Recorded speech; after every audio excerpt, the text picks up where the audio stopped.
নমস্কার বন্ধুরা, যারা ঝাল চটক খেতে পছন্দ করেন আজ তাদের জন্য দেখে নিই এক নতুন ধরনের মশলাদার আলুর পরোটা।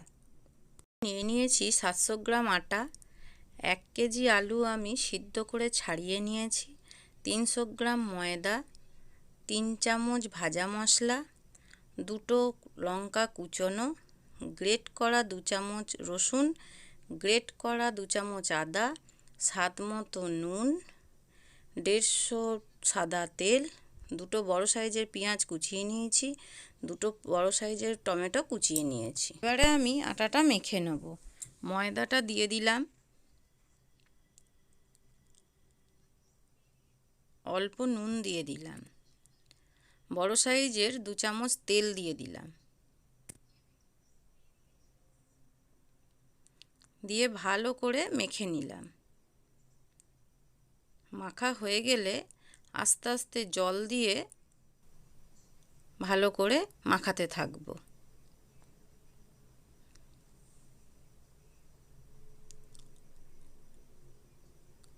অল্প অল্প করে জল দেবো আর মাখাতে থাকব। আমাদের আটাটা ভালো করে মাখা হলে পরোটা খুব সুন্দর হবে। এই দেখুন আমাদের আটা মাখা হয়ে গেছে। দেখুন কত সুন্দর নরম হয়েছে। এবারে ঢাকা দিয়ে রেখে দেব। এবারে কড়াইয়ে তেল দিয়ে দেব।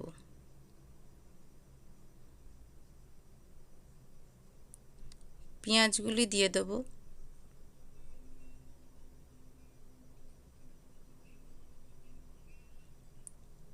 আদা দিয়ে দিলাম, রসুন দিয়ে দিলাম। এবারে ভালো করে নাড়তে থাকব। নাড়া হয়ে গেলে 1 চামচ হলুদ দিয়ে দেব, টমেটোগুলো দিয়ে দেব,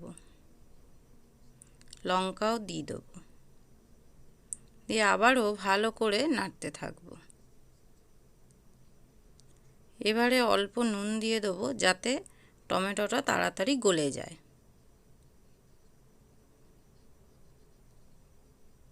মশলা আমাদের তৈরি।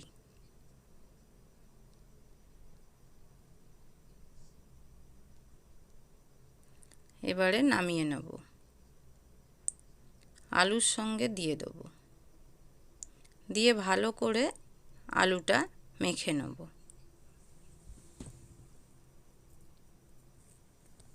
এবারে ভাজা মশলাটা দিয়ে দেব। এই ভাজা মশলাটা আমি তৈরি করেছি 4টে শুকনো লঙ্কা, 2 চামচ গোটা জিরে শুকনো কড়াইয়ে ভেজে ভালো করে গুঁড়ো করে নিয়েছি। আলুটা খুব ভালো করে মেখে নিতে হবে। এবারে আটার ঢাকাটা খুলে নিয়ে আটাটা ভালো করে চেপে আর একবার সেট করে নিতে হবে। এবারে লই কেটে এইভাবে গোল পাকিয়ে আস্তে আস্তে হাতের সাহায্যে ঠোল তৈরি করে নিতে হবে। এখানে আপনারা একটু শুকনো আটা নিতে পারেন। দেখুন কেমন হাতে করে ঘুরিয়ে ঘুরিয়ে বানাচ্ছি, ঠিক এই রকম করেই করবেন। এবারে পুরটা দিয়ে মুখটাকে ভালো করে বন্ধ করে দিতে হবে।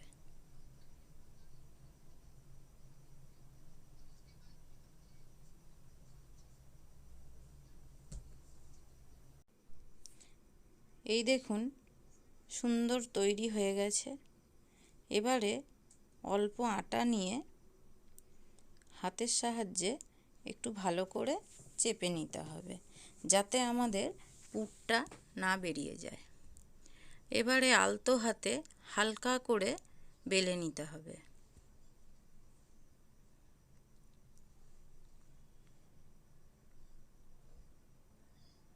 আস্তে আস্তে ঘুরিয়ে ঘুরিয়ে বেলতে হবে। এই দেখুন আমাদের বেলা হয়ে গেছে। এবার ফ্রাইং প্যানটা গরম হলে পরোটাটা দিয়ে দেব। দিয়ে এপিট ওপিট করে ভালো করে সেঁকে নেব।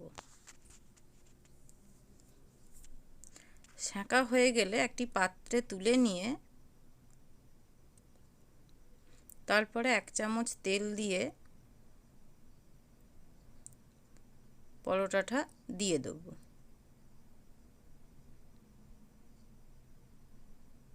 আবারও এপিট ওপিট করে ভালো করে ভেজে নেব।